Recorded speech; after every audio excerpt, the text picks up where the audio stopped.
Jana and dear students, in today's class we are going to start with our chapter number 4, that is chemical bonding and molecular structure. We are going to start with our chapter 4, that is chemical bonding and molecular structure. So this is a new chapter 4. So we are going to study here chemical bonding and molecular structure. So our first topic is types of chemical bonds. How many types of chemical bond are there? Interatomic and intermolecular. First is your interatomic and second is your intermolecular. Interatomic and intermolecular, basically two types के हम types of chemical bond पढ़ेंगे, एक इंटरएटॉमिक and दूसरा intermolecular.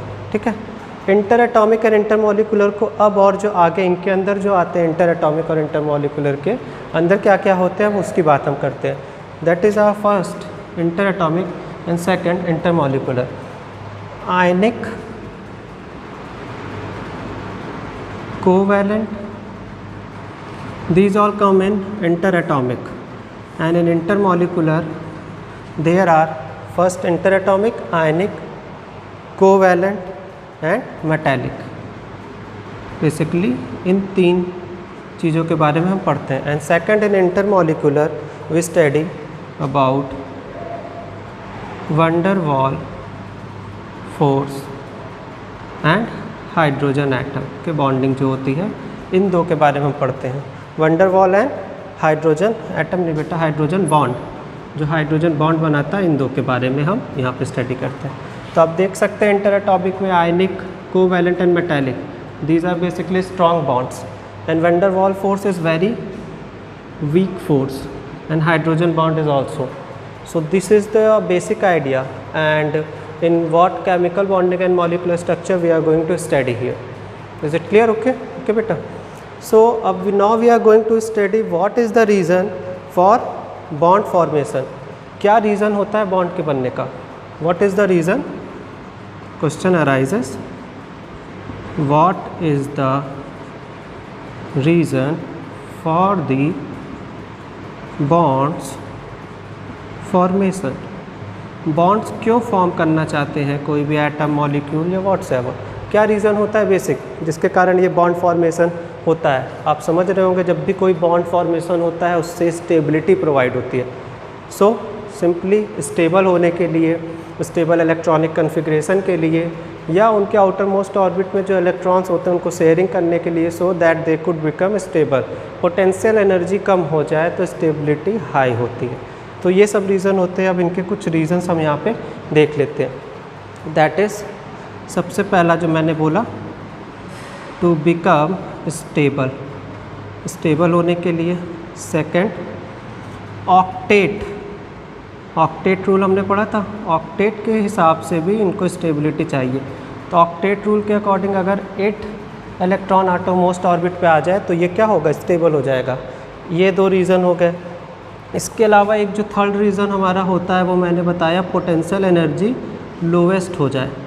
सबसे कम potential energy अगर हो जाएगी, lowest potential energy, तो उससे भी स्टेबिलिटी हमारे इन एटम्स को बहुत ज़्यादा मिलती है. ठीक है, जो स्टेबिलिटी होती है वो किस कारण से होती है, बट इन एक्चुअल जो हम लोग पढ़ते हैं, एक्चुअल जो रीज़न होता है वो पोटेंशियल एनर्जी को लोवेस्ट करने के लिए एटम्स बॉन्ड्स बनाते हैं, इसकी वजह से स्टेबिलिटी ज़्यादा होती है. ठीक है, पोटेंशियल एनर्जी को लोवेस्ट, पोटेंशियल एनर्जी को कम से कम अगर बॉन्ड फॉर्मेशन के समय रहेगा तो ज़्यादा स्टेबिलिटी प्रोवाइड होती है.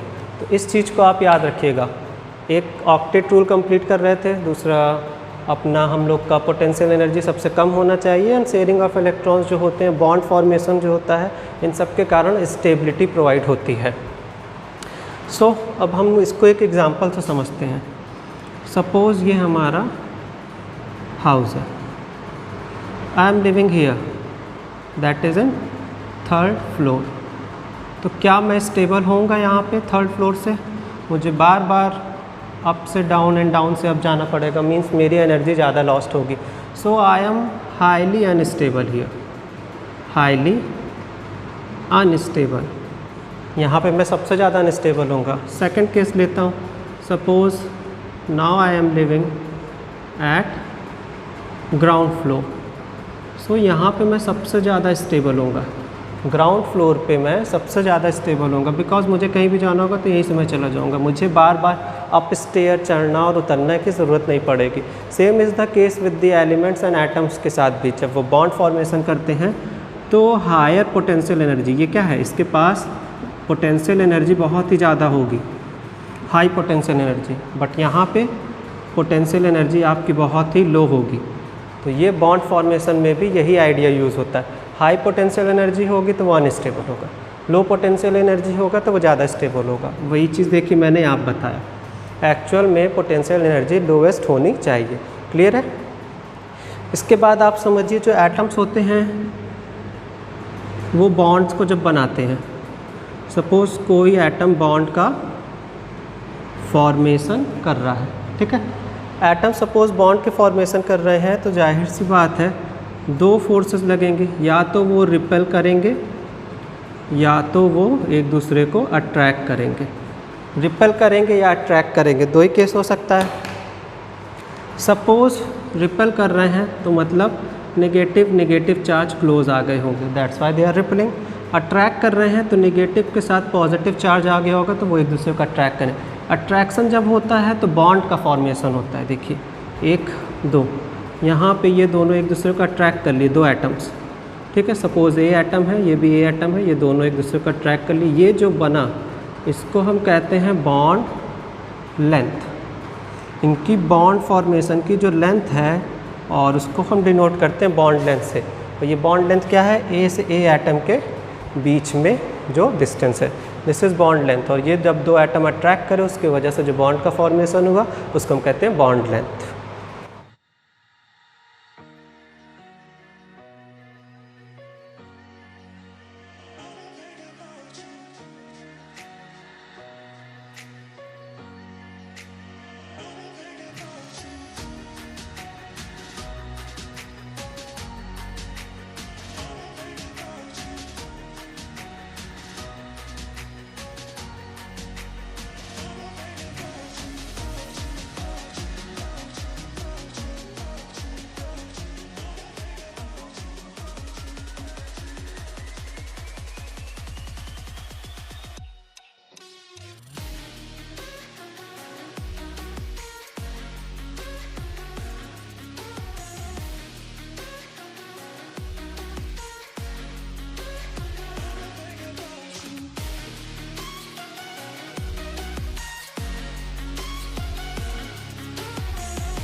Start with our topic, that is ionic bond or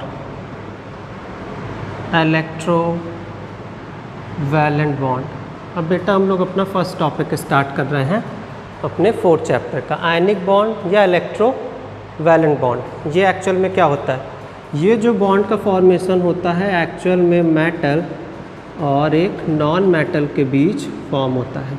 metal, इस चीज़ को याद रखिएगा, एक मेटल और एक नॉन मेटल, जब इन दो चीज़ों के बीच हमारा बॉन्ड का फॉर्मेशन होता है तो हम उसे कहते हैं आयनिक बॉन्ड या फिर इलेक्ट्रोवैलेंट बॉन्ड। आयनिक बॉन्ड और इलेक्ट्रोवैलेंट बॉन्ड एक्चुअल में होता क्या है यहाँ पे आपका ट्रांसफ़र ऑफ इलेक्ट्रॉन्स होते हैं।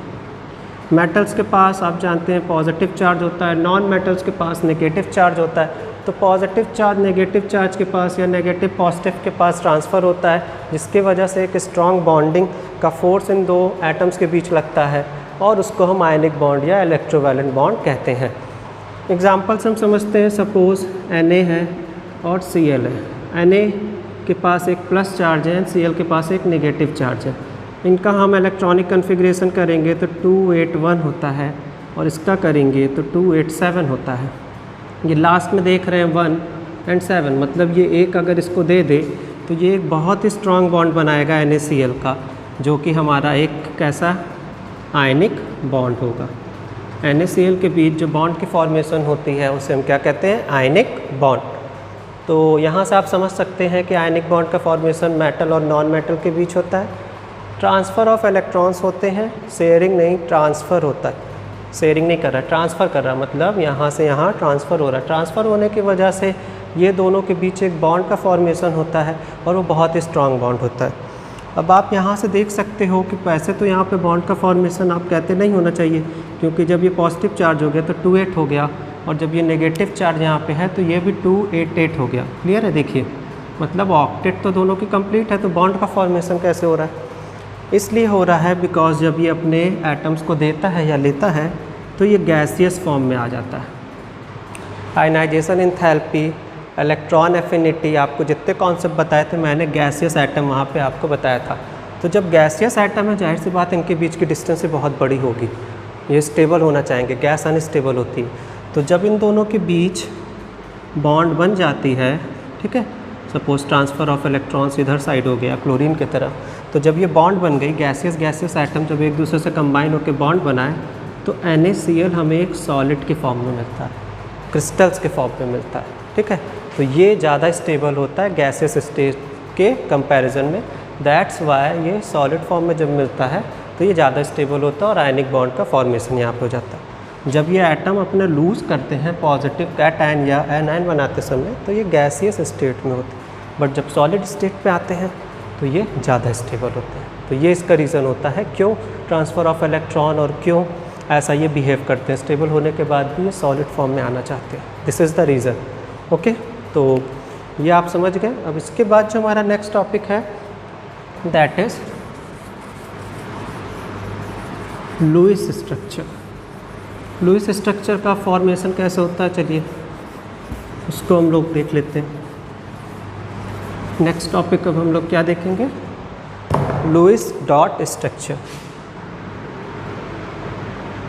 Lewis dot structure. सबसे पहले हम इसी NaCl की बात कर लेते हैं कि NaCl में लुईस डॉट स्ट्रक्चर कैसे बनता है। Na लिया प्लस चार्ज है, Cl लिया नेगेटिव चार्ज है, तो अब यहाँ से Na से Cl की तरफ क्या होगा? ट्रांसफ़र ऑफ इलेक्ट्रॉन्स होंगे ना, ये पॉजिटिव है ये नेगेटिव है। देखिए इसका अगर हम डॉट स्ट्रक्चर से शो करें Cl को तो 1 2 3 4 5 6 7 एंड 8, ये जो क्रॉस मैंने बनाया ये सोडियम का जो आउटर मोस्ट में एक इलेक्ट्रॉन था ये ट्रांसफ़र होकर यहाँ गया। एक तरीका ये है NaCl को दिखाने का, NaCl ये हो गया।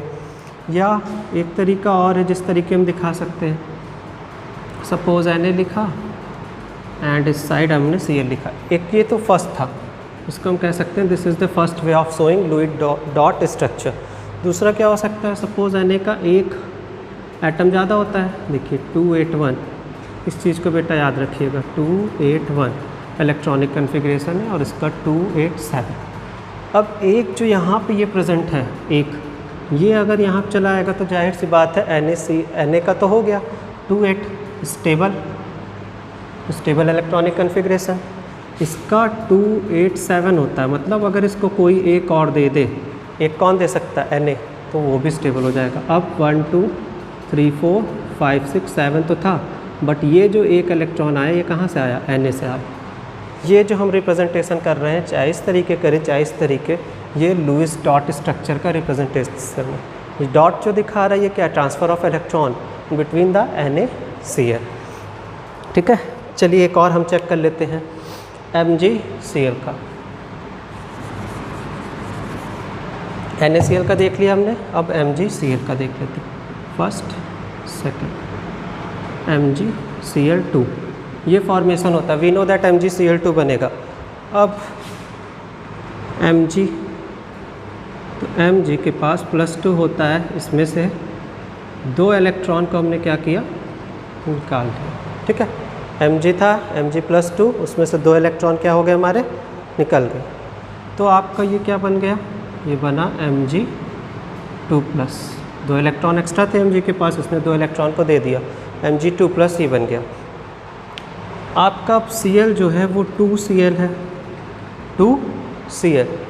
इसको अगर हम 2 इलेक्ट्रॉन्स और दे दें तो ये क्या बन जाएगा हमारा, Cl माइनस के साथ आ जाएगा, क्योंकि ये कैटायन था, तो दूसरा क्या होगा, एनायन होगा, Cl माइनस। और ये गैसियस एटम है, इस चीज़ को याद रखिएगा। जितने भी आपके फॉर्मेशन हो रहे हैं वो सब गैसियस एटम है। Mg ये भी गैसियस है, सब गैसियस एटम है। क्लियर है। अब Mg हो गया और यहाँ से मेरा Cl बन गया, दोनों चीज़ बन गई हैं। अब हम लुईस डॉट स्ट्रक्चर से अगर रिप्रेजेंट करें तो Mg2+ है, Cl एंड Cl। Cl का आपको पता है 1 2 3 4 5 6 7, 1 2 3 4 5 6 7, एक यहाँ पे देगा, एक यहाँ पे देगा, जिससे MgCl2 का फॉर्मेशन हो जाएगा, MgCl2। 2 इलेक्ट्रॉन की कमी थी, इसने क्या किया, एक और एक 2 दे दिया, तो NaCl एंड MgCl2 दोनों का हमने formation check. So now our next topic is electrovalency.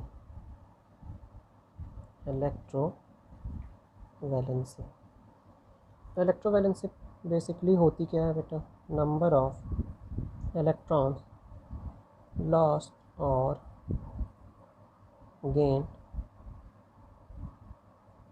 During the formation of ionic, और आयनिक बॉन्ड को ही हम इलेक्ट्रोवैलेंट बॉन्ड भी कहते हैं। ये क्या बताता है, नंबर ऑफ इलेक्ट्रॉन जो लॉस्ट हो या गेन हो जाए फॉर्मेशन आयनिक के इलेक्ट्रोवैलेंट बॉन्ड। NaCl के एग्जांपल्स हम लोगों ने देखा था, पॉजिटिव नेगेटिव की तरफ जा रहा था। तो लॉस हो या गेन हो, जब भी आयनिक बॉन्ड बनता है तो या तो इलेक्ट्रॉन्स की लॉस होते हैं, कम हो जाते हैं, या तो बढ़ जाते हैं, इसकी वजह से एक इलेक्ट्रोवैलेंट बॉन्ड बनता है। चलिए अब हम लोग ट्रेंड्स देखते हैं कैसे ये फॉलो करता है। सपोज़ ग्रुप फर्स्ट की हम बात करें, ग्रुप फर्स्ट, इसमें आपके लिथियम, सोडियम, पोटेशियम होते हैं। सो इनकी इलेक्ट्रोनेगेटिविटी +1 होती है, इस चीज़ को याद रखिए, बिकॉज ग्रुप 1 है, ऐसे समझ सकते हैं। फर्स्ट है तो इलेक्ट्रोवैलेंस जो होती है इनकी, इलेक्ट्रोवैलेंसी की हम बात कर रहे हैं, इलेक्ट्रोवैलेंसी ये +1 होती है। Now talking about group second, that is beryllium, magnesium, calcium. इनमें देखिए ग्रुप सेकंड लिखा है, दैट मीन्स इन सब भी एलिमेंट्स की इलेक्ट्रोवैलेंसी जो होती है +2 होगी, इस चीज़ को याद रखिएगा। डी ब्लॉक की हम यहाँ पे बात नहीं करेंगे। देन ग्रुप 13, ग्रुप 13 में आपके एल्युमिनियम, गैलियम, देखिए 13 है ना, तो इसका +3 होता है इलेक्ट्रोवैलेंसी। इसको याद रखना, जितनी बार हम लोग इस टेस्ट को पढ़ेंगे उतनी बार इस चीज़ को रिपीट करते रहिए, आपको याद हो जाएगा, 2-4 बार प्रैक्टिस करना बस।